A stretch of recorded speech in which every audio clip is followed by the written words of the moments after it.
அனைவருக்கும் வணக்கம். இன்னைக்கு கரண்ட் அஃபேர்ஸில் பார்த்தீங்க அப்படின்னா இன்டர்நேஷனல் லெவல் நியூஸ் அண்ட் அதுக்கப்புறம் பார்த்தீங்க அப்படின்னா ஸ்போர்ட்ஸ் பார்க்க போகிறோம். ஸோ ஸ்போர்ட்ஸில் இருந்து பார்த்தீங்கன்னா அப்படின்னா உங்களுக்கு கண்டிப்பாக ஒரு கொஷின்ஸ் கேட்டுருவாங்க. ஸோ நம்ம ஜனவரியிலிருந்து ஜூன் வரைக்கும் இருக்கிற important current affairs exam point of வியூவில் என்னென்ன கேட்பாங்களோ அதை மட்டும் தான் பார்த்துட்டு இருக்கோம். ஸோ எல்லா கரண்ட் அஃபேர்ஸும் நம்ம பார்க்கலாம். ஓகேங்களா? ஸோ மேக்ஸிமம் பார்த்தீங்க அப்படின்னா உங்கள் கொஷின் ஏரியாஸ் இதுதான் இருக்கும் அப்படின்றத ப்ரெடிக்ட் பண்ணி ஸோ அதுலேருந்து மட்டும்தான் பார்த்தீங்கன்னா கிளாஸ் எடுத்துகிட்டு இருக்கோம். ஓகே, ஸோ இப்போ பாருங்கள், இன்டர்நேஷனல் அண்ட் ஸ்போர்ட்ஸ் இதில் ஃபர்ஸ்ட் பாயிண்ட் எது அப்படின்னு பார்த்தீங்கன்னா 2023 means FIH hockey world cup 2023 ஆண்கள் FIH ஹாக்கி உலக கோப்பை. ஸோ இது எங்கே நடந்தது அப்படின்னு சொல்லிட்டு உங்களுக்கு கொஸ்டின் கேட்கலாம். என்னது means FIH hockey world cup எங்கே நடந்தது அப்படின்னு கொஸ்டின் கேட்கலாம். FIH அப்படின்னா ஒன்றுமே கிடையாது, இன்டர்நேஷனல் ஹாக்கி ஃபெடரேஷன். அவங்க பார்த்தீங்கன்னா கண்டக்ட் பண்ணுறது தான் பார்த்தீங்கன்னா இந்த வேர்ல்டு கப். இது எங்கே நடந்திருக்கு அப்படின்னு பார்த்தீங்கன்னா ஒடிசாவில் நடந்தது. எங்கே நடந்தது? ஒடிசாவில் நடந்தது. ஓகேவா? ஸோ எத்தனாவது பதிப்பு அப்படின்னு பார்த்தீங்க அப்படின்னா 15வது பதிப்பு. எத்தனாவது பதிப்பு? 15வது பதிப்பு.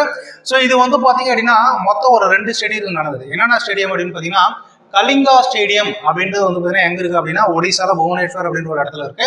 ஸோ அதுக்கடுத்து பார்த்தீங்கன்னா Birsa Munda international hockey stadium இது எங்க இருக்கு அப்படின்னு பார்த்தீங்கன்னா ரூர்கேலா. ஓகே, ஸோ இந்த ரூர்கேலா அப்படின்றது பார்த்தீங்கன்னா ஜியாகிரபி பாயிண்ட் ஆஃப் வியூவில் ரொம்ப முக்கியமானது.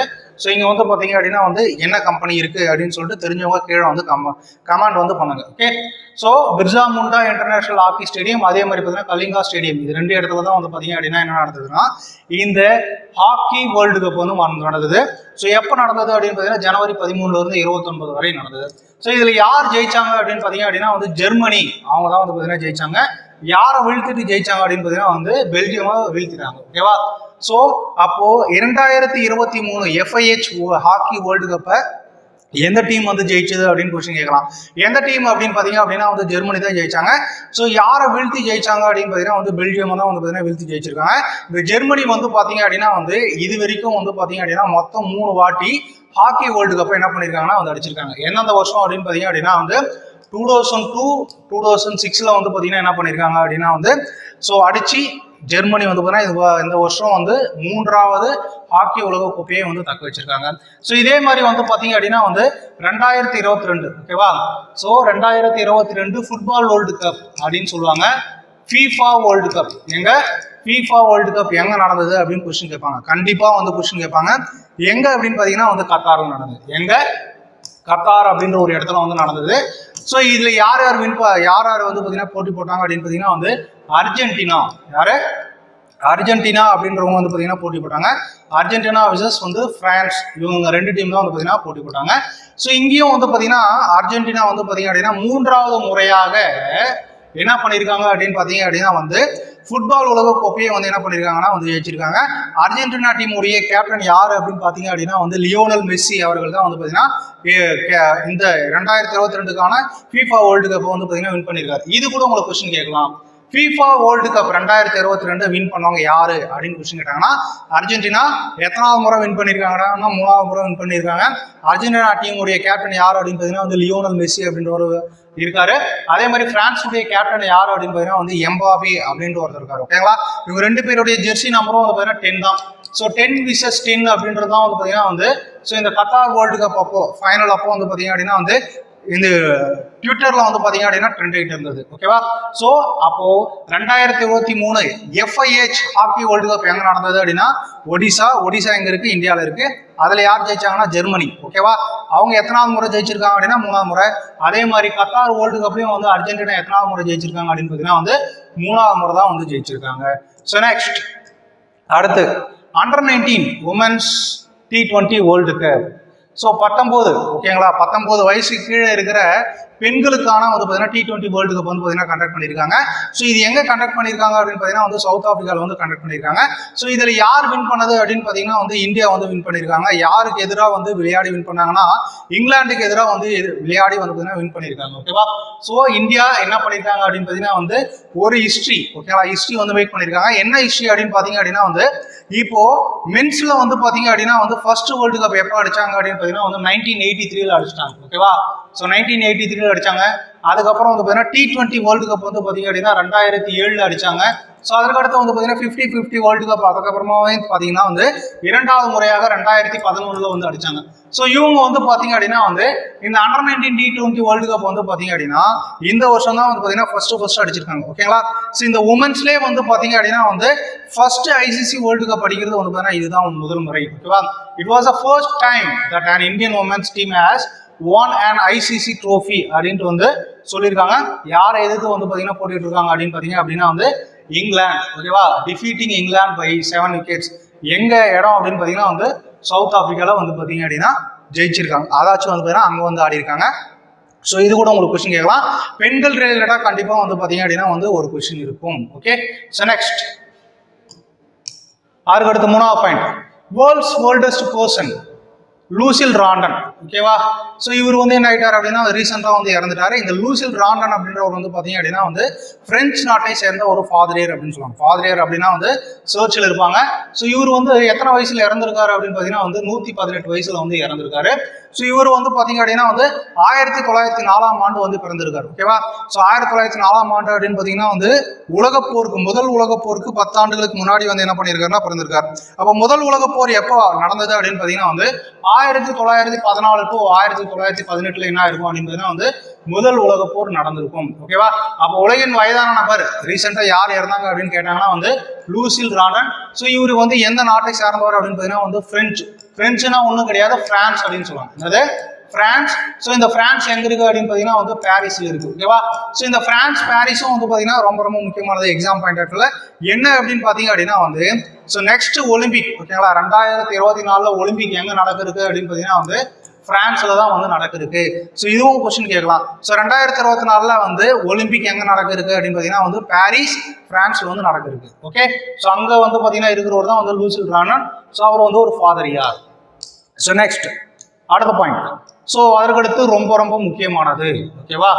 7.8 மேக்னிடியூட் எர்த்குவேக், 7.8 அளவிலான நிலநடுக்கம் ரொம்ப ரொம்ப ரொம்ப ரொம்ப முக்கியமானது. ஓகேவா. ஸோ என்ன அப்படின்னு பார்த்தீங்க அப்படின்னா வந்து டர்க்கி அண்ட் சிரியாவில் வந்து பார்த்தீங்கன்னா February 6 கரெக்டாக சொல்லணும் அப்படின்னு பார்த்தீங்கன்னா February 6 வந்து பார்த்தீங்க அப்படின்னா விடிய காலில் வந்து பார்த்தீங்கன்னா ஒரு நிலநடுக்கம் வந்தது. ஸோ அதற்கடுத்து ஒரு 12 மணி நேரம் கழித்து வந்து பார்த்தீங்கன்னா 2வது நிலநடுக்கம் வந்தது. ஓகேங்களா. இந்த 2 நிலநடுக்கங்கள்லையும் வந்து பார்த்தீங்க அப்படின்னா வந்து 50,000க்கும் மேற்பட்ட மக்கள் வந்து என்ன பண்ணாங்க அப்படின்னு பார்த்தீங்கன்னா வந்து அந்த கட்டடங்களின் இடிபாடுகளில் சிக்கி வந்து பார்த்தீங்க அப்படின்னா வந்து இறந்து போனாங்க. ஓகேங்களா. ஸோ அதே மாதிரி வந்து பார்த்தீங்க அப்படின்னா வந்து இந்த பழங்கால வந்து ஒரு பாரம்பரியமிக்க இடம் காசியாண்டோப் கோட்டை அப்படின்றது வந்து பார்த்தீங்கன்னா 3ஆம் நூற்றாண்டுல கட்டினது. ஸோ அந்த கோட்டையும் வந்து என்ன ஆயிடுச்சு அப்படின்னு பார்த்தீங்க அப்படின்னா இந்த நிலநடுக்கத்தால வந்து ரொம்ப பாதிப்புள்ளானது. ஸோ அதே மாதிரி இந்த டர்க்கி அப்படின்றது வந்து பார்த்தீங்கன்னா வந்து ஒரு நிலநடுக்க பகுதியில் இருக்குது. ஓகேவா. ஸோ இதற்கு முன்னாடி வந்து பார்த்தீங்கன்னா ரொம்ப அபாயகரமான நிலநடுக்கம் 1999 வந்திருக்கு. ஸோ அதற்கடுத்து வந்து பார்த்தீங்க அப்படின்னா இந்த வருஷம் 2023 வந்திருக்கு. எத்தனை பேர் செத்துருக்காங்க அப்படின்னு பார்த்தீங்கன்னா வந்து 50,000க்கும் மேற்பட்ட மக்கள் வந்து செத்துருக்காங்க. எவ்வளவு மேக்னிடியூட் அப்படின்னு பார்த்தீங்க அப்படின்னா வந்து ரிக்டர் ஸ்கேல் அப்படின்னு சொல்லுவாங்க. என்னது மேக்னிடியூட் அப்படின்னா வந்து பார்த்தீங்கன்னா ரிக்டர் ஸ்கேல் அப்படின்னு சொல்லுவாங்க. ரிக்டர் ஸ்கேல்ல எவ்வளவு வந்து பதிவாயிருக்கு, அதாவது வந்து அதனுடைய பாதிப்பை வந்து பார்த்தீங்கன்னா அளவிடுறதா வந்து பார்த்தீங்கன்னா ரிக்டர் ஸ்கேல் அப்படின்னு சொல்லுவாங்க. ஸோ எவ்வளவு பதிவாயிருக்கு அப்படின்னு பார்த்தீங்கன்னா வந்து 7.8%. சரி 8% கிடையாது, 7.8 அந்த அளவில் வந்து பார்த்தீங்க அப்படின்னா வந்து நிலநடுக்கம் பதிவாகிருக்கு. ஓகேவா. ஃபர்ஸ்ட் நிலநடுக்கம்னா என்ன அப்படின்னு நமக்கு தெரியணும். நிலநடுக்கம் அப்படின்னா வந்து பார்த்தீங்கன்னா ஒரு 2 வகையில வரும். ஒன்று என்ன அப்படின்னு பார்த்தீங்கன்னா வந்து கான்டினென்டல் பிளேட் அப்படின்னு சொல்லுவாங்க, கண்டத்தட்டுகள். ஓகேவா. கண்டத்தட்டுகள் இப்படி இருக்கிறது 2 விலகுவதனாலும் வந்து பார்த்தீங்கன்னா வந்து நிலநடுக்கம் வரும்.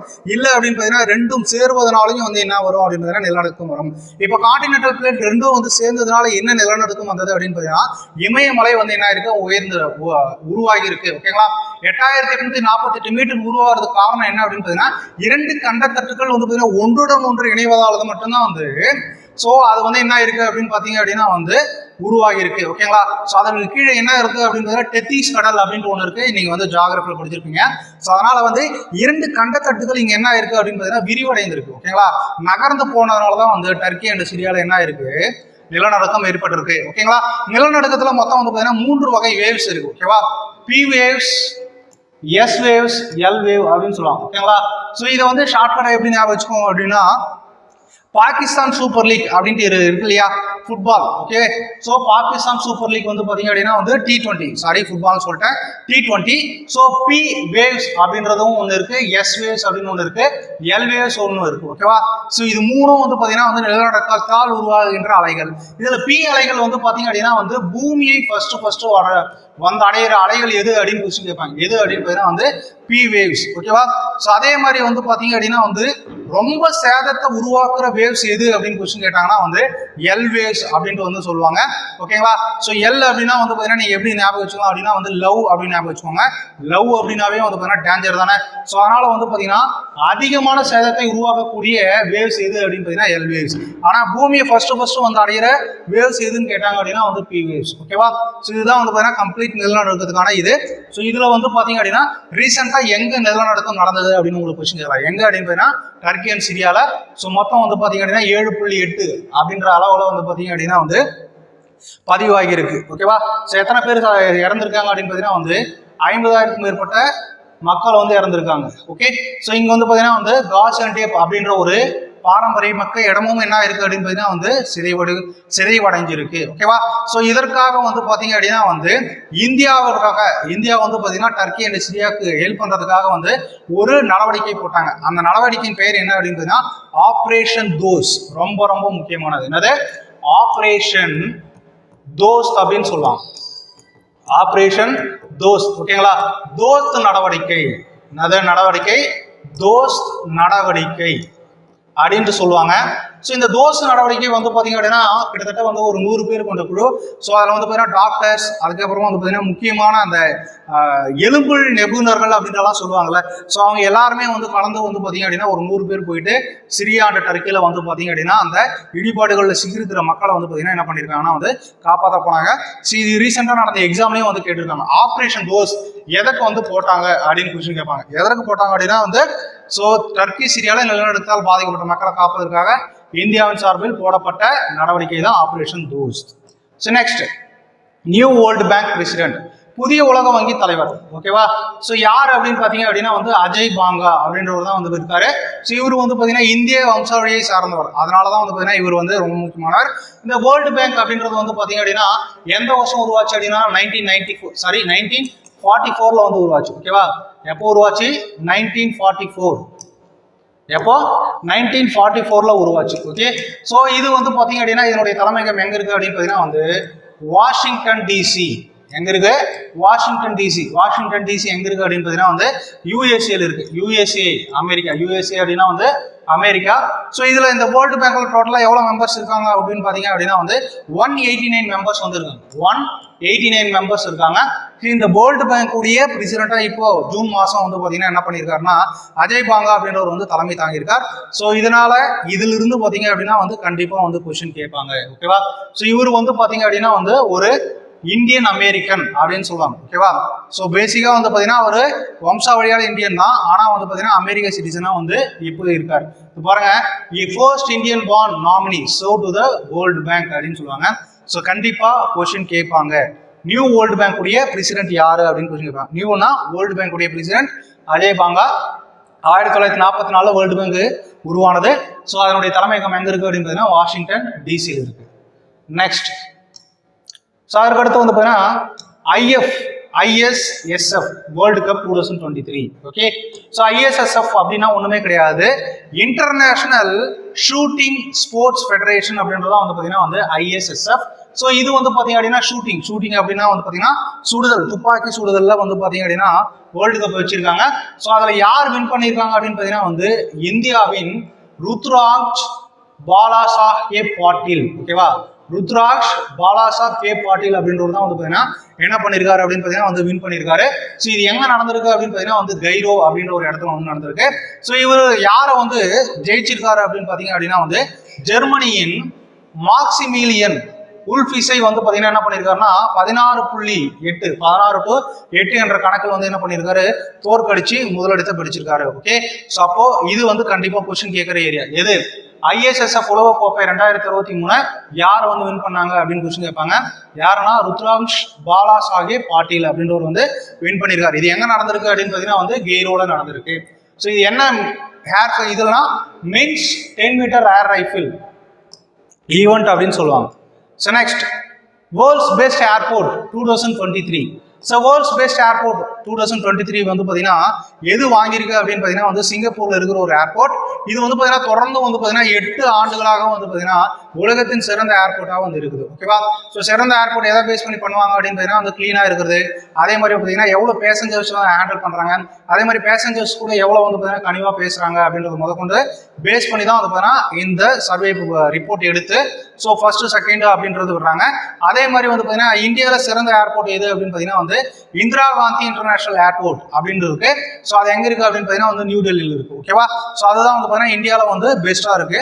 ஸோ இப்போ உலகின் சிறந்த விமான நிலையம் எது அப்படின்னு பார்த்தீங்கன்னா வந்து சிங்கப்பூரின் ஜெம் சாங்கி விமான நிலையம் தான் வந்து பார்த்தீங்க அப்படின்னா வந்து உலகின் சிறந்த விமான நிலையம். ஓகேவா?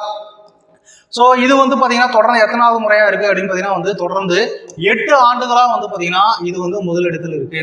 ஸோ அப்போ இந்தியாவில் எது அப்படின்னு கேட்டாங்க அப்படின்னு பார்த்தீங்கன்னா வந்து இது Indira Gandhi international airport new Delhi. So அது எதுக்கு கீழே வரும் அப்படின்னு பார்த்தீங்கன்னா வந்து ஏர்போர்ட் அத்தாரிட்டி ஆஃப் இந்தியா அப்படின்னு ஒன்று சொல்லுவாங்க. என்னது ஏஏஐ அப்படின்னு இருக்கு, airport authority of India. Airport authority of India எந்த வருஷம் உருவாச்சுன்னா 1995ல உருவாச்சு. ஓகேவா? ஸோ அதே மாதிரி வந்து பார்த்தீங்க அப்படின்னா வந்து ரோட்ஸ் எல்லாம் எதுக்கு கீழே வருது அப்படின்னு பார்த்தீங்கன்னா வந்து NHAI அப்படின்னு சொல்லுவாங்க, national highway authority of India அப்படின்ட்டு ஒன்று இருக்கு. ஓகேவா? ஸோ NHAI நீங்க கூட வந்து பார்த்தீங்கன்னா ரோட்ல போகும்போது பார்த்துருப்பீங்க NHAI national highway authority of India. So அதுவும் எப்போ உருவாச்சு அப்படின்னு பார்த்தீங்கன்னா வந்து 1995ல தான் வந்து உருவாச்சு. ஓகே. ஸோ நெக்ஸ்ட் அதுக்கடுத்து மேக்மோகன் லைன். ஓகேவா? ரொம்ப ரொம்ப ஒரு கான்ட்ரோவர்ஷியலான வந்து ஒரு விஷயம் என்ன அப்படின்னு பார்த்தீங்க அப்படின்னா நம்ம வந்து பிரிட்டிஷ் கீழே இருந்தோம். ஸோ பிரிட்டிஷ் கீழே இருக்கும்போது வந்து பார்த்தீங்க அப்படின்னா வந்து 1947ல வந்து என்ன பண்ணியிருப்பாங்க, பார்டரை வந்து பிரிச்சிருப்பாங்க. பார்டரை பிரிக்கும் போது வந்து பார்த்தீங்க அப்படின்னா வந்து ராட்க்ளிஃப் லைன் அப்படின்றது வந்து இந்தியாவையும் பாகிஸ்தானையும் பிரிக்குது. அதே மாதிரி வந்து பார்த்தீங்கன்னா வந்து மேக்மோகன் லைன் அப்படின்றது வந்து பார்த்தீங்கன்னா இந்தியாவையும் சீனாவையும் பிரிக்குது. ஓகே. இந்த ராட்க்ளிஃப் லைன்ல வந்து பார்த்தீங்கன்னா ப்ராப்ளம் வந்து கொஞ்சம் கம்மியாக இருந்தாலும் இந்த மேக்மோகன் லைன்ல வந்து பார்த்தீங்க அப்படின்னா வந்து ப்ராப்ளம் ரொம்ப அதிகமாக இருக்கு. எஸ்பெஷலி வந்து பார்த்தீங்க அப்படின்னா அருணாச்சல் பிரதேஷ். ஓகேவா? ஸோ அருணாச்சல் பிரதேஷ் வந்து பார்த்தீங்க அப்படின்னா சைனாக்காரங்க அந்த பகுதி எங்களுது அப்படின்னு சொல்றாங்க. ஆனா இந்தியாவும் வந்து பாத்தீங்க அப்படின்னா வந்து ஸோ அந்த பகுதி வந்து பார்த்தீங்கன்னா எங்களுது அப்படின்னு சொல்றாங்க. ஓகே. ஸோ இதுல வந்து பார்த்தீங்கன்னா முரண்பாடுகளால அருணாச்சல பிரதேஷ்ல எப்பவுமே வந்து ஒரு பதற்றம் வந்து நிலவி இருக்கும். இந்த இதுல வந்து பார்த்தீங்க அப்படின்னா இந்த யூஎஸ் உடைய ஜோ பைடன் அதிபராக இருக்கிறவர் வந்து அந்த மேக்மோகன் லைன் இந்தியாவையும் சைனாவையும் அருணாச்சல பிரதேசத்தில் பிரிக்குது பார்த்தீங்களா, அது வந்து கரெக்ட் அப்படின்னு சொல்லிட்டு வந்து பார்த்தீங்க அப்படின்னா வந்து சொல்லியிருக்காரு. ஸோ அதை வந்து கொஞ்சம் கான்ட்ரவர்ஷியலாக போச்சு. ஸோ அதை வந்து சைனா என்ன பண்ணாங்க அப்படின்னு பார்த்தீங்கன்னா வந்து அப்போஸ் பண்ணாங்க, இல்லை அவர் சொல்றது தப்பு அப்படின்னு சொல்லிட்டு. அதனால கண்டிப்பாக வந்து மேக்மோகன் லைன் எதற்கு நடுவில் பிரிக்குது அப்படின்னு கொஸ்டின் கேட்கலாம். எதற்கு நடுவில் அப்படின்னு பார்த்தீங்கன்னா இந்தியாவுக்கும் சைனாக்கும் நடுவில். அதே மாதிரி ராட்க்ளிஃப் லைன் அப்படின்றது வந்து பார்த்தீங்கன்னா இந்தியாவையும் பாகிஸ்தானையும் பிரிக்கின்ற எல்லை கோடு அப்படின்னு சொல்லுவாங்க. ஓகே. நெக்ஸ்ட் ஜி ஜின்பிங் உங்களுக்கு தெரியும். ஓகேவா? ஜி ஜின்பிங் அப்படின்றவர் வந்து பாத்தீங்க அப்படின்னா வந்து சைனாவுடைய இதுக்கு முன்னாடி வந்து பிரசிடென்டா இருந்தவர். ஓகே. ஸோ இவர் வந்து பாத்தீங்க அப்படின்னா வந்து தொடர்ந்து 3வது முறையாக சைனாவினுடைய பிரசிடென்டா வந்து பாத்தீங்கன்னா மாறி இருக்காரு. ஓகே. ரொம்ப ரொம்ப முக்கியமானது, எத்தனாவது முறையா வந்து இவர் பிரசிடென்டா மாறாரு அப்படின்னு பாத்தீங்கன்னா வந்து 3வது முறை. ஸோ சைனா அப்படின்றது வந்து பாத்தீங்க அப்படின்னா வந்து ஒரு கட்சி முறை அப்படின்றது ஒன்று இருக்கு. ஓகே. நீங்க ஸ்கூல் புக்ஸ்ல படிச்சிருப்பீங்க. சைனா எத்தனை கட்சி முறை அப்படின்னு கேட்டீங்கன்னா ஒரு கட்சி முறை. இவர் எந்த கட்சியை சார்ந்தவர் அப்படின்னு பாத்தீங்க அப்படின்னா வந்து பீப்புள்ஸ் ரிப்பப்ளிக் ஆஃப் சைனா அந்த கட்சியை சார்ந்தவர் தான் இவர். ஓகேவா? ஸோ தொடர்ந்து எத்தனாவது முறையா இருக்காரு அப்படின்னு பார்த்தீங்கன்னா வந்து 3வது முறை, 3rd term இவர் வந்து என்ன பண்றாரு, பதவி வகிக்கிறார். ஸோ இவர் வந்து 2012ல இருந்து வந்து பாத்தீங்க அப்படின்னா வந்து அந்த கம்யூனிஸ்ட் பார்ட்டியோடைய செக்ரட்டரியா இருக்கார், பொதுச் செயலாளராக இருக்கார். ஸோ இப்போ இதுல உங்களுக்கு கொஸ்டின் எப்படி கேட்பாங்க அப்படின்னு பாத்தீங்கன்னா வந்து சைனாவுடைய புது பிரசிடென்ட் யாரு அப்படின்னு கொஸ்டின் கேட்கலாம். யாரு அப்படின்னு பாத்தீங்கன்னா வந்து ஜி ஜின்பிங். ஓகேவா? அப்படி இல்லைன்னா வந்து பாத்தீங்கன்னா ஜி ஜின்பிங் எந்த கட்சியை சார்ந்தவர் அப்படின்னு கொஸ்டின் கேட்கலாம். எந்த கட்சி அப்படின்னா பீப்புள்ஸ் ரிப்பப்ளிக் ஆஃப் சைனா அப்படின்ற கட்சியை சார்ந்தவர். So next operation Kaveri. So operation Kaveri அப்படின்றது ரொம்ப முக்கியமானது. ஸோ இது ரீசெண்டாக நடந்த எக்ஸாம்ல வந்து பார்த்தீங்க அப்படின்னா வந்து கொஸ்டின் கேட்டிருக்காங்க. ஓகேவா? ஸோ ஆப்ரேஷன் காவேரி அப்படின்றது எதனுடன் தொடர்புடையது அப்படின்னு பார்த்தீங்கன்னா வந்து சூடான். என்னது? சூடான்ல வந்து பார்த்தீங்க அப்படின்னா வந்து உள்நாட்டு போர் வந்து நடந்திருக்கும். ஓகேங்களா? ஸோ அங்கே இருக்கிற கவர்மெண்ட்டுக்கும் மிலிட்ரிக்குமே வந்து பார்த்தீங்கன்னா ப்ராப்ளம் நடந்திருக்கும். ஸோ அங்கே வந்து பார்த்தீங்கன்னா இந்திய மக்கள் வந்து பார்த்தீங்கன்னா ஒரு 30,000 பேர் வந்து சிக்கிட்டு இருந்திருப்பாங்க. அவங்கள காப்பாற்றுறதுக்காக வந்து பார்த்தீங்கன்னா போடப்பட்ட ஆபரேஷன் தான் வந்து ஆபரேஷன் காவேரி. ஓகேவா? ஏப்ரல் 24 சூடானில் திக்கி தவிக்கும் 3000 இந்திய குடிமக்களை வெளியேற்றுவதற்காக அரசாங்கம் ஆபரேஷன் காவேரியை தொடங்கியது. ஸோ ஆப்பிரிக்க நாடான சூடானில் கடந்த 11 நாட்களாக அந்த நாட்டு ராணுவத்துக்கும் துணை ராணுவ குழுவுக்கும் இடையே நடந்த பயங்கர சண்டையில் சுமார் 400 பேர் ஓய்ந்ததாகவும் 3700 பேருக்கும் மேற்பட்டோர் காயமடைந்ததாகவும் கூறப்படுகிறது. ஓகேவா? சோ அப்போ ஆபரேஷன் காவேரி எதற்காக போடப்படுது அப்படின்னு கொஸ்டின் கேட்கலாம். சோ ஆபரேஷன் தோஸ்த் அப்படின்றது வந்து பார்த்தீங்கன்னா துருக்கியில் இருக்கிறவங்களை காப்பாற்றுறதுக்காக போடப்படுது. ஆபரேஷன் காவேரி வந்து பார்த்தீங்கன்னா சூடான்ல இருக்கிற இந்திய மக்களை காப்பாற்றுறதுக்காக போடப்படுது operation Kaveri. So next, so அடுத்து சார்லஸ் 3. ஸோ சார்லஸ் 3 வந்து பார்த்தீங்க அப்படின்னா வந்து என்ன இருக்கார் அப்படின்னா ரீசெண்டாக இங்கிலாந்தினுடைய மன்னராக வந்து பார்த்தீங்கன்னா பதவி ஏற்றிருக்கார். ஸோ இதற்கு முன்னாடி வந்து பார்த்தீங்க அப்படின்னா இங்கிலாந்தின் ராணியாக இருந்தவர் வந்து பார்த்தீங்கன்னா 2ஆம் எலிசபெத். ஸோ 2ஆம் எலிசபெத் வந்து பார்த்தீங்கன்னா ரீசெண்டாக என்ன ஆயிட்டாங்கன்னா வந்து காலமாயிட்டாங்க. ஓகேவா? ஸோ இந்தியாவிற்கு 1600ஆம் ஆண்டு வந்து பார்த்தீங்கன்னா வணிகம் ஈஸ்ட் இந்தியா கம்பெனிக்கு பர்மிஷன் கொடுத்தவங்க யாரு அப்படின்னு பார்த்தீங்கன்னா வந்து எலிசபெத் 1 அப்படின்றவங்க தான் வந்து பார்த்தீங்கன்னா பர்மிஷன் கொடுத்துருக்காங்க. ஸோ இப்போ இறந்தவங்க எலிசபெத் 2. ஸோ அவருடைய பையன் யாரு அப்படின்னு பார்த்தீங்கன்னா வந்து சார்லஸ் 3. இவர் வந்து பார்த்தீங்கன்னா இங்கிலாந்தினுடைய மன்னராக என்ன இருக்காரு அப்படின்னு பார்த்தீங்கன்னா வந்து மே 6ஆம் தேதி என்ன பண்ணியிருக்காரு அப்படின்னு பார்த்தீங்கன்னா வந்து பதவி ஏற்றுக் கொண்டிருக்கிறார். Okay, next. ஸோ அதுக்கடுத்து operation Karuna. So operation Karuna என்ன அப்படின்னு பார்த்தீங்கன்னா வந்து மியான்மர்ல புயல்ல பாதிச்சவங்களுக்காக காப்பாற்றுறதுக்காக போடப்பட்டது தான் வந்து ஆபரேஷன் கருணா. ஸோ மே 18 அன்று இந்திய அரசாங்கம் மோர்ச்சா சூறாவளியால் பாதிக்கப்பட்ட மியான்மருக்கு மனிதாபமான உதவிகளை வழங்குவதற்காக ஆபரேஷன் கருணா வந்து என்ன பண்ணியிருக்காங்க அப்படின்னா வந்து தொடங்கியிருக்காங்க. ஓகேவா? இப்போவே வந்து பார்த்தீங்கன்னா 3 ஆபரேஷன் பார்த்துருவோம். ஆபரேஷன் தோஸ்த் எதுக்கு அப்படின்னு பார்த்தீங்கன்னா இது டர்க்கி அண்ட் சிரியாவில் இருக்கிற மக்களை காப்பாற்றுறதுக்கு. ஆபரேஷன் காவேரி சூடானில் இருக்கிற மக்களை காப்பாற்றுறதுக்கு. ஆபரேஷன் கருணா அப்படின்றது பார்த்தீங்கன்னா மியான்மர்ல புயலால் பாதிக்கப்பட்ட மக்களை வந்து பார்த்தீங்கன்னா காப்பாற்றுறதுக்காக போடப்படுது ஆபரேஷன் கருணா. நெக்ஸ்ட், அதுக்கடுத்து டிங் லிரான். ஓகேவா? டிங் லிரான் அப்படின்றவர் வந்து பார்த்தீங்க அப்படின்னா வந்து சைனாவினுடைய வேர்ல்டு செஸ் சாம்பியனாகவும் சைனாவினுடைய செஸ் சாம்பியனாகவும் அதே மாதிரி உலகத்தினுடைய செஸ் சாம்பியனாகவும் என்ன பண்ணியிருக்காரு அப்படின்றதுனா இவர் உருவாகி இருக்கார். ஓகேங்களா? கண்டிப்பா கொஸ்டின் கேட்பாங்க. ஸோ இந்தியாவுடைய முதல் செஸ் சாம்பியன் யார் அப்படின்னு பார்த்தீங்க அப்படின்னா வந்து விஸ்வநாதன் ஆனந்த். கிட்டத்தட்ட வந்து பார்த்தீங்கன்னா ஒரு 5 முறை வந்து என்ன இருப்பார் அப்படின்னு பார்த்தீங்கன்னா வந்து ஸோ வேர்ல்டு செஸ் சாம்பியனாக இருந்திருப்பார். ஓகேவா? ஸோ பட் ஆனால் இப்போ கிடையாது. ஸோ இப்போ இருக்கிற ஒரு யார் அப்படின்னு பார்த்தீங்கன்னா டிங் லிரான் அப்படின்றவர் இருக்காங்க. அதே மாதிரி வந்து பார்த்தீங்கன்னா பெண்கள் பிரிவிலையும் வந்து பார்த்தீங்கன்னா சைனா நாட்டை சேர்ந்த ஒருத்தவங்க தான் வந்து பார்த்தீங்கன்னா உமன் வேர்ல்டு செஸ் சாம்பியனாக வந்து பார்த்தீங்கன்னா இருக்காங்க. ஸோ அவங்களுடைய பேர் என்ன அப்படின்னு பார்த்தீங்கன்னா வந்து ஸோ உமன். ஓகேவா? சீனா இப்போது ஆண்கள் மற்றும் பெண்கள் உலக பட்டங்களை பெற்றுள்ளது. தற்போதைய மகளிர் சாம்பியன் ஜி வென்ஜின் அப்படின்ற ஒருத்தர் தான் பார்த்தீங்கன்னா பெண்களுக்கான செஸ் சாம்பியன்ஷிப்ல வந்து பார்த்தீங்கன்னா வந்து முதலிடத்துல இருக்காங்க. யார் அவங்க பேர் வந்து பார்த்தீங்கன்னா ஜி வென்ஜின் அப்படின்னு சொல்றாங்க. ஓகேவா? ஜி வென்ஜின். ஓகே, ஸோ அவங்க வந்து பார்த்தீங்கன்னா ஜூலை மாதம் சக நாட்டவரான லீ டிங்கிக்கு எதிராக தனது பட்டத்தை பாதுகாக்க தொடங்கினார் அப்படின்னு சொல்லிட்டு இருக்காங்க. அப்போ ஸோ 2 பேருமே வந்து பார்த்தீங்கன்னா எங்க இருக்காங்கன்னா வந்து சைனால இருக்காங்க. ஸோ அவங்க யார் அப்படின்னு பார்த்தீங்கன்னா வந்து ஜி வென்ஜின் ஒருத்தங்க. ஸோ அதுக்கடுத்து வந்து பார்த்தீங்க அப்படின்னா வந்து ஆண்கள்ல வந்து பார்த்தீங்க அப்படின்னா வந்து டிங் லிரன். ஓகேங்களா? பேர் கொஞ்சம் கஷ்டமா தான் இருக்கு, இருந்தாலும் வந்து தெரிஞ்சு வச்சுக்கோங்க. டிங் லிரன் இப்போதைக்கு ஃபர்ஸ்ட் வேர்ல்டு செஸ் சாம்பியன்ஷிப்பா வந்து பார்த்தீங்கன்னா இருக்காரு. ஓகேவா? 17வது வேர்ல்டு செஸ் சாம்பியன்ஷிப். அதே மாதிரி சைனாஸினுடைய முதல் உலக செஸ் சாம்பியனாளராக இருக்கார். ஸோ நெக்ஸ்ட், அதுக்கடுத்து நீரஜ் சோப்ரா. ரொம்ப ரொம்ப ரொம்ப முக்கியமானவர். கண்டிப்பா வந்து என்ன பண்ணுவாங்கன்னா வந்து கொஸ்டின் கேட்பாங்க. ஓகே, ஸோ நீரஜ் சோப்ராவுடைய சாதனைகள் வந்து பார்த்தீங்க அப்படின்னா அடுக்கடுக்கா போயிட்டே இருக்கு. ஸோ இவருடைய பயணம் எங்கிருந்து தொடங்குது அப்படின்னு பார்த்தீங்கன்னா வந்து 2018 ஏஷியன் வேர்ல்டு கப்ல இருந்து தொடங்குது. ஸோ ஏஷியன் வேர்ல்டு கப்ல என்ன பண்ணிருப்பார் அப்படின்னு பார்த்தீங்கன்னா வந்து தங்கம் வென்றிருப்பார். அதற்கடுத்து வந்து பார்த்தீங்கன்னா 2020 ஓகேவா ஜப்பான் ஒலிம்பிக் 2020 நடக்க வேண்டியது இருந்தது. ஆனால் வந்து பார்த்தீங்கன்னா 2020 நடக்கல.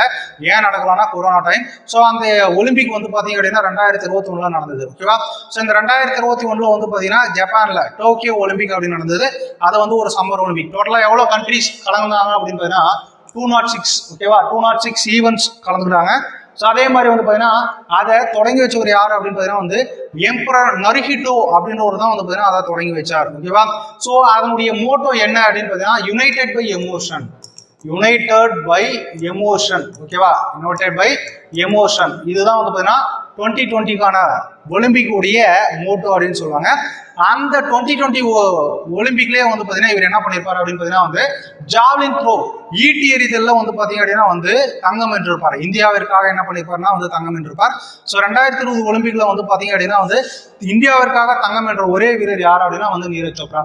இவர் வந்து பார்த்தீங்கன்னா இப்போ ரீசெண்டா இவர் என்ன சாதனை பண்ணியிருக்காரு அப்படின்னா வந்து உலக ஜாவ்லின் த்ரோ ஈட்டி எறிதல்ல வந்து பார்த்தீங்க அப்படின்னா முதல் இடத்தில் இருக்கார். ஓகேவா? ஒலிம்பிக் சாம்பியனான நீரஜ் சோப்ரா உலக தடகளத்தால் வெளியிடப்பட்ட சமீபத்தில் ஆண்கள் ஈட்டி எறிதல் தரவரிசையில் தனது வாழ்க்கையில் முதல் முறையாக உலகின் நம்பர் 1 ஆனார். இதுதான் ரொம்ப ரொம்ப ரொம்ப முக்கியமானது. ஓகேவா? சோ என்ன கொஸ்டின் கேட்பாங்க அப்படின்னு பாத்தீங்கன்னா வந்து உலகில் ஈட்டி எறிதலில் முதல் வீரர் யார் அப்படின்னு கொஸ்டின் கேட்டாங்க அப்படின்னா வந்து நீரஜ் சோப்ரா. ஓகேவா? இவர் தான் வந்து பாத்தீங்கன்னா ஒலிம்பிக் சாம்பியன். என்ன ஆயிருக்காரு? கோல்டு வந்து அடிச்சிருக்காரு. ஓகே, சோ நெக்ஸ்ட் 15வது அருண் காந்தி. ஸோ அருண் காந்தி அப்படின்ற ஒரு யார் அப்படின்னு பார்த்தீங்கன்னா வந்து காந்தியினுடைய பேரன். ஸோ இவர் வந்து பார்த்தீங்க அப்படின்னா ரீசெண்டாக என்ன ஆகிட்டார் அப்படின்னு பார்த்தீங்கன்னா வந்து இறந்துட்டார். எங்கே இறந்திருக்காரு அப்படின்னு பார்த்தீங்கன்னா மகாராஷ்டிராவில் உள்ள கோலாலம்பூரில் அப்படின்ற ஒரு இடத்துல வந்து பார்த்தீங்கன்னா என்ன ஆயிருக்காரு அப்படின்னா வந்து இறந்திருக்காரு. ஜெயிச்சு தெரிஞ்சு மட்டும் வச்சுக்கோங்க. அருண் காந்தி அப்படின்ற ஒரு யார் அப்படின்னு தெரிஞ்சு வச்சுக்கோங்க. யார் அப்படின்னு பார்த்தீங்கன்னா வந்து மகாத்மா காந்தியினுடைய பேரன் தான் வந்து Arun Gandhi. So next, so அதுக்கு அடுத்து French open. So French open இதில் யார் வந்து வின் பண்ணியிருக்காங்கன்னா வந்து செர்பியாவை சார்ந்த நாவோக் ஜோகோவிக் அப்படின்னு ஒரு வந்து ஜெயிச்சிருக்காரு. இதற்கு முன்னாடி வந்து பார்த்தீங்க அப்படின்னா வந்து ஆஸ்திரேலியன் ஓப்பன் அப்படின்ற ஒரு இதில் வந்து பார்த்தீங்க அப்படின்னா வந்து 22 பட்டங்களுடன் வந்து பார்த்தீங்கன்னா நாவோக் ஜோகோவிக் வந்து இருப்பாரு. ஸோ இவர் வந்து பார்த்தீங்க அப்படின்னா இப்போ பிரெஞ்சு ஓப்பனில் ஜெயிச்சது மூலம் 23வது கிராண்ட் ஸ்லாம், அதாச்சும் நம்ம கிரிக்கெட்டுக்கு வந்து வேர்ல்டு கப் அப்படின்னு சொல்லுவோம். இவங்களுக்கு வந்து பார்த்தீங்கன்னா என்னன்னு சொல்லுவாங்கன்னா வந்து கிராண்ட் ஸ்லாம் அப்படின்னு சொல்லுவாங்க. ஸோ 23 கிராண்ட் ஸ்லாம் பட்டங்களை பெற்று ஸோ உலகத்தில் வந்து பார்த்தீங்க அப்படின்னா அதிக கிராண்ட் ஸ்லாம் பட்டங்களை கொண்ட வீரராக யார் மாறி இருக்காருன்னா நாவோக் ஜோகோவிக்கும் வந்து மாறி இருக்காரு. ஓகேவா? So 23 grand slam singles title at French Open in Roland Garros எங்க ஆடி இருக்காரு அப்படின்னு பார்த்தீங்கன்னா வந்து பாரிஸ்ல ஆடி இருக்காரு. ஸோ இவர் வந்து பார்த்தீங்க அப்படின்னா வந்து இதற்கு முன்னாடி வந்து Jovovic, a 36-year-old from Serbia, broke a tie with rival Rafael Nadal for the most major single trophies 2022 each in the history of men's tennis. So கண்டிப்பாக கொஸ்டின் கேட்பாங்க. நாவோக் ஜோகோவிக், ஓகேவா? ஸோ எத்தனை கிராண்ட் ஸ்லாம் பட்டங்களை வென்றிருக்காரு அப்படின்னு question கேட்பாங்க. எத்தனை அப்படின்னு பார்த்தீங்கன்னா வந்து 23. ஸோ நெக்ஸ்ட், ஸோ அதுக்கடுத்து வந்து பார்த்தீங்க அப்படின்னா வந்து 37th national games. So 37th national games வந்து எங்கே நடக்குது அப்படின்னு பார்த்தீங்க அப்படின்னா வந்து கோவாவில் நடக்குது. எங்கே நடக்குது? கோவாவில் நடக்குது. ஸோ இந்த கோவாவுடைய சிஎம்மா இருக்கிறவர் யார் அப்படின்னு பார்த்தீங்கன்னா வந்து பிரமோத் சாவந்த் அப்படின்றவர் வந்து பார்த்தீங்கன்னா இந்த 37th நேஷனல் கேம் வந்து அக்டோபர் டு நவம்பரில் நடக்குது. ஓகேங்களா? ஸோ அப்கமிங்காக நடக்குது. ஸோ இதற்கு வந்து பார்த்தீங்க அப்படின்னா வந்து மோகா அப்படின்ற ஒரு சின்னத்தை என்ன பண்ணியிருக்காரு அப்படின்னு பார்த்தீங்க அப்படின்னா வந்து வெளியிட்டிருக்காரு. ஓகே, என்னது? மோகா தி பைசான் அப்படின்னு சொல்லுவாங்க. என்னது? மோகா தி பைசான். ஸோ மோகா தி பைசான்னா ஒண்ணுமே கிடையாது, காட்டு எருமை அப்படின்ற மீனிங். என்னது? காட்டெருமை தான் வந்து பார்த்தீங்க அப்படின்னா வந்து 37வது நேஷனல் கேம் உடைய சின்னம். ஓகேங்களா? ஸோ சிம்பிள் அப்படின்னு சொல்லுவாங்க இல்லையா? ஸோ அதுதான் வந்து பார்த்தீங்கன்னா விட்டுருக்காங்க. இது எங்கே நடக்குதுன்னா வந்து கோவாவில் நடக்குது. ஸோ இது கோவா வந்து பார்த்தீங்க அப்படின்னா 2008க்கு அப்புறமா வந்து பார்த்தீங்கன்னா நேஷனல் கேம் என்ன பண்ணுறாங்கன்னா இப்போ தான் வந்து கண்டக்ட் பண்ண போகிறாங்க. எப்போ? 2023 அக்டோபர் டு நவம்பரில் கண்டக்ட் பண்ண போகிறாங்க. அதனுடைய சின்னம் என்னது? மோகானா என்னது? காட்டெருமை. So next, youngest player to score a double century யார் அப்படின்னா வந்து Shubman Gill. So first double century அடிச்சவர் யார் அப்படின்னு பார்த்தீங்கன்னா வந்து சச்சின் டெண்டுல்கர் அவர்கள் வந்து அடிச்சாரு. ஸோ அதற்கடுத்து வந்து பார்த்தீங்கன்னா ரீசெண்டாக ஒரு இந்தியன் பிளேயர் என்ன பண்ணியிருப்பாரு அப்படின்னு பார்த்தீங்கன்னா வந்து டபுள் செஞ்சுரி அடிச்சிருப்பாரு 24 வயசுல. அதற்கடுத்து வந்து பார்த்தீங்கன்னா மிக இளம் வயதில் அடிச்சவர் யார் அப்படின்னு பார்த்தீங்கன்னா சுப்மன் கில் அவர்கள். ஓகேவா? ஸோ சச்சின் டெண்டுல்கருடைய மருமகனா ஆக போறவர் இவர் தான் அப்படின்னு சொல்றாங்க. அது எந்த அளவுக்கு உண்மைன்னு தெரியல. இவர் வந்து என்னது? ஒரு யங்கஸ்ட் இளம் வயதுல வந்து பாத்தீங்கன்னா இரட்டை சதம் அடிச்சிருக்காரு. எதுல அப்படின்னு பாத்தீங்கன்னா வந்து ஓடிஐ ஒன் டே இன்டர்நேஷனல்ல அடிச்சிருக்காரு. ஸோ நெக்ஸ்ட், கிராண்ட் மாஸ்டர் யார் அப்படின்னு பாத்தீங்கன்னா பிரணேஷ். ஸோ எந்த ஸ்டேட்டை சார்ந்தவர்னா வந்து தமிழ்நாடு. ஸோ இந்தியாவுடைய முதல் ஒரு கிராண்ட் மாஸ்டர் யார் அப்படின்னு பார்த்தீங்கன்னா வந்து விஸ்வநாதன் ஆனந்த். ஸோ இப்போ தான் வந்து கொஞ்சம் நேரத்துக்கு முன்னாடி சொன்னேன். ஓகேவா? ஸோ இப்போ தமிழ்நாட்டில் இந்தியாவில் மொத்தம் எத்தனை கிராண்ட் மாஸ்டர் இருக்காங்க அப்படின்னு பார்த்தீங்கன்னா வந்து 79வது இருக்கிற ஒரு யார் அப்படின்னா வந்து பிரணேஷ். இவர் வந்து எதை ஸ்டேட்டஸ் சார்ந்தவர் அப்படின்னா வந்து Tamil Nadu. So next, so Australian tennis open 2023 Novak Djokovic அப்படின்றவர் வந்து பார்த்தீங்க அப்படின்னா கொஞ்ச நேரத்துக்கு முன்னாடி தான் சொன்னோம். ஓகேங்களா? ஸோ அப்போ 22வது பட்டத்தை என்ன பண்ணாரு அப்படின்னு பார்த்தீங்கன்னா வந்து வென்று வச்சிருந்தார். இப்போ வந்து பார்த்தீங்கன்னா பிரெஞ்சு ஓப்பனில் வந்து பார்த்தீங்கன்னா 23வது பட்டத்தை கிராண்ட் ஸ்லாமை வென்று உலகின் முதல் டென்னிஸ் வீரராக வந்து பார்த்தீங்கன்னா வளம் வந்துட்டு இருக்கார். So next, 5th Khelo India youth games. ஓகேவா? இந்த 5th கேலோ இந்தியா யூத் கேம்ஸ்ல வந்து பாத்தீங்க அப்படின்னா வந்து எங்க நடந்தது அப்படின்னு கொஸ்டின் கேட்பாங்க. எங்க நடந்தது அப்படின்னு பாத்தீங்கன்னா வந்து மத்திய பிரதேசம் நடந்தது. ஓகேவா?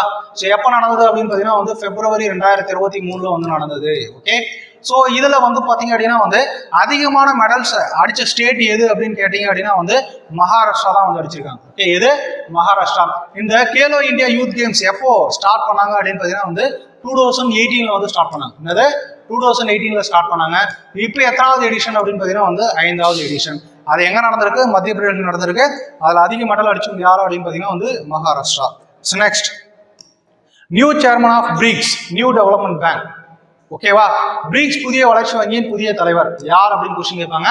ஃபர்ஸ்ட் பிரிக்ஸ் அப்படின்றத வந்து பாத்தீங்கன்னா வந்து பிரீக் அப்படின்றதான் வந்து பாத்தீங்கன்னா இருந்தது எப்போ 2001. ஓகேவா, ஸோ அதுக்கடுத்து வந்து பாத்தீங்கன்னா இந்த எஸ் அப்படின்றது வந்து பாத்தீங்கன்னா வந்து சவுத் ஆப்பிரிக்கா அப்படின்னு சொல்லுவாங்க. அது சவுத் ஆப்பிரிக்கா. ஓகேவா, பினா பிரேசில், ஆர்னா ரஷ்யா, ஐனா இந்தியா, சீனா என்னது சைனா. இந்த எஸ் அப்படின்றது வந்து பாத்தீங்கன்னா சவுத் ஆப்பிரிக்கா. சவுத் ஆப்பிரிக்கா பிரிக்ஸ்ல வந்து எப்போ சேர்ந்திருப்பாங்கன்னா 2010 தான் வந்து சேர்த்திருப்பாங்க. ஓகேங்களா, இந்த நாடுகளுக்கு என்று வந்து பாத்தீங்க அப்படின்னா வந்து ஒரு பேங்க் இருக்கு. அந்த பேங்கினுடைய பேர் வந்து பாத்தீங்கன்னா நியூ டெவலப்மெண்ட் பேங்க் அப்படின்னு சொல்லுவாங்க. இது எப்போ ஏற்படுத்திருப்பாங்கன்னா வந்து 2015. ஓகே, இது கூட உங்களுக்கு கொஸ்டின் கேட்டிருக்காங்க. நியூ டெவலப்மெண்ட் பேங்க் வந்து எப்போ உருவாச்சு அப்படின்னு கொஸ்டின் கேட்டிருக்காங்க. எப்போ அப்படின்னு பார்த்தீங்கன்னா வந்து 2015. ஸோ இதுல இருந்து கூட வந்து பாத்தீங்கன்னா உங்களுக்கு கொஸ்டின் கேட்கலாம். பிரிக்ஸ் எப்போ உருவானது அப்படின்றது உங்களுக்கு ஸ்கூல் புக்லேயே இருக்கு. ஸோ எப்போ 2001. 2010 என்ன பண்ணிருக்காங்க அப்படின்னு பார்த்தீங்கன்னா வந்து சவுத் ஆப்பிரிக்கா வந்து பார்த்தீங்கன்னா ஜாயின் ஆச்சு. நியூ டெவலப்மெண்ட் பேங்க் வந்து பார்த்தீங்கன்னா எந்த வருஷம் உருவாச்சுன்னா 2015. இதனுடைய தலைமையகம் எங்க இருக்கு அப்படின்னு பார்த்தீங்கன்னா வந்து ஷாங்காய். எங்க? ஷாங்காயில வந்து பார்த்தீங்க அப்படின்னா இருக்கு. அதனுடைய தலைவராக இருக்கிறவங்க யார் அப்படின்னு பார்த்தீங்கன்னா வந்து டி ரூசேஃப் அப்படின்றவங்க தான் இருக்காங்க. என்னது? டி ரூசேஃப் அப்படின்றவங்க இப்போ அதனுடைய தலைவராக இருக்காங்க. So next, 44th chess olympiad held. 44வது செஸ் ஒலிம்பியாட் மகாபலிபுரத்தில் நடைபெற்றது. ரொம்ப ரொம்ப ரொம்ப முக்கியமானது. கண்டிப்பா வந்து கொஸ்டின் கேட்பாங்க. ஓகேங்களா, 44வது செஸ் ஒலிம்பியாட் எங்க நடந்தது அப்படின்னு கொஸ்டின் கேட்பாங்க. எங்க நடந்தது அப்படின்னு பாத்தீங்க அப்படின்னா வந்து மகாபலிபுரம் நடந்தது. ஓகேங்களா, மகாபலிபுரம். அதுக்கப்புறம் வந்து பாத்தீங்கன்னா வந்து ஜவஹர்லால் நேரு இண்டோர் ஸ்டேடியம் சென்னையில நடந்தது. ஓகே, ஸோ இதை ஓபன் பண்ணவர் யார் அப்படின்னு பாத்தீங்க அப்படின்னா வந்து நரேந்திர மோடி. மு.க. ஸ்டாலின் நினைப்பீங்க, கண்டிப்பா கிடையாது. யார் அப்படின்னு பாத்தீங்கன்னா நரேந்திர மோடி அவர்கள் தான் வந்து இந்த கேம் வந்து ஓபன் பண்ணார். ஸோ அதே மாதிரி வந்து பாத்தீங்கன்னா இந்த டார்ச் லைட்டை வந்து யார் பியர் பண்ணா அப்படின்னு பாத்தீங்கன்னா டார்ச் லைட் அப்படின்னு ஒன்று இருக்கு இல்லையா, ஸோ அதை யார் பியர் பண்ணா அப்படின்னு பாத்தீங்கன்னா வந்து விஸ்வநாதன் ஆனந்த் அவர்கள் தான் வந்து பாத்தீங்க அப்படின்னா வந்து பியர் பண்ணார். ஸோ இதுல வந்து பாத்தீங்க அப்படின்னா வந்து உஸ்பெகிஸ்தான் அப்படின்றவங்க தான் வந்து பாத்தீங்கன்னா ஓவரால் வின் பண்ணாங்க. யாரு? உஸ்பெகிஸ்தான். ஓகேவா, உஸ்பெகிஸ்தான் அப்படின்றவங்க ஓவரால் வின். அதே மாதிரி உக்ரைன் அப்படின்றவங்க வந்து பாத்தீங்க அப்படின்னா பெண்கள் பிரிவுல வந்து பாத்தீங்கன்னா வின் பண்ணாங்க. இதுல வந்து உங்களுக்கு 2 ஆங்கில கேட்பாங்க. ஓவரால் அப்படின்னா வந்து யார் அப்படின்னா வந்து உஸ்பெகிஸ்தான். பெண்கள் பிரிவு அப்படின்னு பாத்தீங்கன்னா வந்து உக்ரைன் வந்து பாத்தீங்கன்னா என்ன பண்ணிருக்காங்கன்னா வந்து வின் பண்ணிருக்காங்க. ஸோ இந்த 44th செஸ் ஒலிம்பியாட்டுடைய சின்னம் என்ன அப்படின்னு பாத்தீங்கன்னா வந்து அந்த குதிரை சின்னம். ஓகேங்களா, சின்ன தம்பி அப்படின்னு சொல்லுவாங்க. அது பேர் என்னது? சின்ன தம்பி அப்படின்னு சொல்லுவாங்க அந்த குதிரை. ஓகேவா, செஸ் மாதிரி ஒரு குதிரை இருக்கும் பாத்தீங்களா. ஸோ நீங்க ஒரு டிவில பார்த்துருப்பீங்க. அதனுடைய பேர் என்னது? சின்ன தம்பி. ஸோ அதுதான் வந்து பாத்தீங்கன்னா அதனுடைய சின்னமாக இருந்தது. ஸோ அப்போ 44th செஸ் ஒலிம்பியாட் எங்க நடந்தது அப்படின்னு கொஸ்டின் கேட்டாங்கன்னா வந்து மகாபலிபுரத்தில் நடந்தது அப்படின்னு சொல்லிட்டு ஆன்சர் பண்ணுங்க. So next, 13th world women's boxing championship எங்க நடந்திருக்கு அப்படின்னு பாத்தீங்கன்னா வந்து நியூ டெல்லியில் நடந்திருக்கு. ஸோ இதுல வந்து பாத்தீங்கன்னா இந்தியாவை சேர்ந்த 3 வீராங்கனைகள் என்ன பண்ணிருக்காங்க அப்படின்னு பாத்தீங்கன்னா வந்து ஸோ மெடல் அடிச்சிருக்காங்க. ஓகேங்களா, கோல்டே அடிச்சிருக்காங்க. ஸோ எது அப்படின்னு பாத்தீங்கன்னா வந்து 48 கிலோல வந்து பாத்தீங்கன்னா வந்து நீத்து கங்காஸ், அதே மாதிரி 50 கிலோல வந்து பாத்தீங்கன்னா நிகித் ஜெரின், அதுக்கப்புறம் 81 கிலோல வந்து பாத்தீங்கன்னா வந்து காவிட்டி பூரா அப்படின்ற 3 பேர் வந்து என்ன பண்ணிருக்காங்கன்னா வந்து ஜெயிச்சிருக்காங்க. ஓகே, ஸோ இது வந்து பாத்தீங்கன்னா அந்த டிவிஷன் இருக்கு இல்லையா, லைட் வெயிட், அதுக்கப்புறம் வந்து பாத்தீங்க அப்படின்னா வந்து ஹெவி வெயிட் அப்படின்னு சொல்லுவாங்களா. ஸோ அந்த மாதிரி வந்து 48 kilo, 50 kilo, 81 kilo, Nitu Ghanghas, Nikhat Zareen, காவிட்டி பூரா. ஸோ இது உங்களுக்கு கொஸ்டின் இந்த 2 ஆங்கில தான் கேட்பாங்க. மகளிர் குத்துச்சண்டை சாம்பியன்ஷிப் எங்க நடந்ததுன்னு கொஸ்டின் கேட்கலாம். எங்க? புதுடெல்லியில. அதில் வின் பண்ணுவாங்க யாரு? இவங்க தான். So next, world cup archery championship யார் அப்படின்னு பாத்தீங்க அப்படின்னா வந்து உலகக்கோப்பை வில்வித்தை 2023 சாம்பியன்ஷிப் யார் அப்படின்னு பாத்தீங்கன்னா வந்து பிரதேஷ்மர் ஜவஹர். யாரு? பிரதேஷ்மர் ஜவஹர் அப்படின்றவர் தான் வந்து பாத்தீங்கன்னா இதா இருக்காரு. அவர் எந்த நாட்டை சார்ந்தவர் அப்படின்னு பாத்தீங்கன்னா வந்து இந்தியா நாட்டை சார்ந்தவர். ஸோ நெக்ஸ்ட் வந்து பாத்தீங்கன்னா வேர்ல்டு நம்பர் 1 ஜாலின் த்ரோவர் யார் அப்படின்னா வந்து Neeraj Chopra. So next, so junior hockey Asia cup for 4th time யார் அப்படின்னு பாத்தீங்கன்னா வந்து இந்தியா. ஸோ அதுக்கடுத்து வந்து பாத்தீங்கன்னா 23rd கிராண்ட் ஸ்லாம் டைட்டில் அடுத்த பிரெஞ்ச் ஓப்பன் யார் அப்படின்னா வந்து நாவோக் ஜோகோவிக். ஸோ நெக்ஸ்ட் வந்து பாத்தீங்க அப்படின்னா வந்து Indian archer who won gold in archery world cup 2023 யாருன்னா அபிஷேக் வர்மா. ஓகேவா, ஸோ இது வந்து பாத்தீங்கன்னா கண்டிப்பா கொஸ்டின் கேட்கறதுக்கு வாய்ப்பு இருக்கு. 2023 வில்வித்தை உலக கோப்பையில் தங்கம் என்ற இந்திய வீரர் யார் அப்படின்னா வந்து அபிஷேக் வர்மா அப்படின்னு சொல்லிட்டு வந்து கொஸ்டின் கேட்பாங்க. அதுக்கடுத்து லாஸ்ட் பாயிண்ட் என்ன அப்படின்னு பாத்தீங்கன்னா வந்து ஃபாஸ்டஸ்ட் ஓடிஐ 25,000 ரன்ஸ் யார் அப்படின்னா முன்னாள் கேப்டன் விராட் கோலி அவர்கள். ஓகேவா? ஸோ இதுக்கு முன்னாடி வந்து பார்த்தீங்க அப்படின்னா நிறைய பேர் வந்து 25,000 ரன்ஸ் அடிச்சிருக்காங்க. ஆனால் வந்து ஃபாஸ்டஸ்டாக வந்து பார்த்தீங்க அப்படின்னா வந்து ரன் அடிச்சவர், குறைந்த இன்னிங்ஸில் வந்து பார்த்தீங்கன்னா 25,000 ரன்கள் அடித்தவர் யார் அப்படின்னா வந்து விராட் கோலி. இதற்கு முன்னாடி வந்து பார்த்தீங்கன்னா 25,000 ரன்கள் அடிச்சவங்க யாருன்னா, ஃபர்ஸ்ட் வந்து பார்த்தீங்கன்னா இப்போ இருக்கிற சச்சின் டெண்டுல்கர். ஸோ ரெண்டாவது வந்து பார்த்தீங்க அப்படின்னா வந்து குமார் சங்கக்காரா வந்து பார்த்தீங்க அப்படின்னா வந்து ஸ்ரீலங்காவை சார்ந்தவர். மூணாவது வந்து பார்த்தீங்க அப்படின்னா வந்து ரிக்கி பாண்டிங். யாரு? ரிக்கி பாண்டிங் அப்படின்றவர் வந்து பார்த்தீங்க அப்படின்னா மூணாவது இருக்கார். இவர் வந்து பார்த்தீங்கன்னா ஆஸ்திரேலியாவை சார்ந்தவர். ஸோ நாலாவது இடத்துல யார் இருக்காங்க அப்படின்னு பார்த்தீங்கன்னா வந்து ஜாக் காலிஸ். யாரு? ஜாக் காலிஸ் இருக்காரு. அஞ்சாவது இடத்துல இருக்கிறவர் தான் வந்து பார்த்தீங்கன்னா வந்து விராட் கோலி. ஓகேவா? ஸோ 25,000 ரன்னை எட்டி 5வது வீரர் அப்படின்னு கேட்டா விராட் கோலி. அதே மாதிரி வந்து பார்த்தீங்கன்னா குறைந்த இன்னிங்ஸ்ல 25,000 ரன்களை எடுத்த முதல் வீரர் யார் அப்படின்னு கேட்டாங்கன்னா வந்து விராட் கோலி. ஸோ இந்த கொஸ்டின் நம்ம என்ன பண்ணலாம் அப்படின்னு பார்த்தீங்கன்னா வந்து எதிர்பார்க்கலாம். ஓகேவா? ஸோ அதற்கடுத்து வந்து பார்த்தீங்க அப்படின்னா வந்து முன்னாடி சொன்ன மாதிரி ஸோ 2024 உலகக்கோப்பையில் ஒலிம்பிக் எங்கே நடக்குது அப்படின்னு பார்த்தீங்கன்னா வந்து பாரிஸ். அதுக்கப்புறம் வந்து பார்த்தீங்கன்னா பாரிஸ் எங்கே? பிரான்ஸில் நடக்குது. ஓகேவா? ஸோ அதுக்கடுத்து வந்து பார்த்தீங்கன்னா 2023 50-50 வேர்ல்டு கப். 2023 50 world cup. ஓகேங்களா? ஐசிசி ஓடிஐ வேர்ல்டு கப் இருக்கு இல்லையா? ஸோ அது எங்கே நடக்குது அப்படின்னு பார்த்தீங்கன்னா வந்து இந்தியாவில் நடக்குது. ஸோ இந்தியாவில் வந்து பார்த்தீங்கன்னா அக்டோபர் நவம்பரில் வந்து பார்த்தீங்க அப்படின்னா நடக்குது. ஸோ நவம்பர் 19ஆம் தேதி வந்து என்ன பண்ணுறாங்க அப்படின்னு பார்த்தீங்கன்னா வந்து ஃபைனல் விளையாடுறாங்க. ஃபைனல் எங்கே விளையாட போகிறாங்க அப்படின்னு பார்த்தீங்கன்னா வந்து நரேந்திர மோடி ஸ்டேடியம். எங்கன்னா அகமதாபாத் குஜராத்தில் வந்து என்ன பண்ணுறாங்கன்னா விளையாட போகிறாங்க. ஓகேவா? ஸோ இது கூட கொஸ்டின் கேட்கலாம். 2023 ஐசிசி வேர்ல்டு கப் எங்கே விளையாடுறாங்கன்னா இந்தியாவில் விளையாடுறாங்க. ஃபைனல் எங்கே விளையாடுறாங்கன்னா நரேந்திர மோடி ஸ்டேடியம். ஸோ அதே மாதிரி வந்து பார்த்தீங்கன்னா 2024 உலகக்கோப்பையில் உலகக்கோப்பைனே வருது. ஓகேங்களா? ஒலிம்பிக் எங்கே விளையாடுறாங்க அப்படின்னு பார்த்தீங்கன்னா வந்து பாரிஸ், பிரான்ஸ். அதே மாதிரி 2022 FIFA வேர்ல்டு கப் எங்கே விளையாடுனாங்கன்னா வந்து கத்தாரில் விளையாடுனாங்க. அதே மாதிரி 2023 FIH ஹாக்கி வேர்ல்டு கப் எங்கே விளையாடுனாங்க அப்படின்னா வந்து ஒடிசாவில் வந்து விளையாடுனாங்க. ஓகேங்களா? ஸோ மேக்ஸிமம் இன்டர்நேஷனல் லெவலில் அதே மாதிரி வந்து பார்த்தீங்க அப்படின்னா வந்து ஸ்போர்ட்ஸில் இதுல இருந்து தான் வந்து பார்த்தீங்கன்னா அதிகபட்சம் கொஸ்டின்ஸ் கேட்பாங்க. ஸோ மீண்டும் நாளைக்கு மற்றொரு டாப்பிக்கில் சந்திப்போம். நன்றி, வணக்கம்.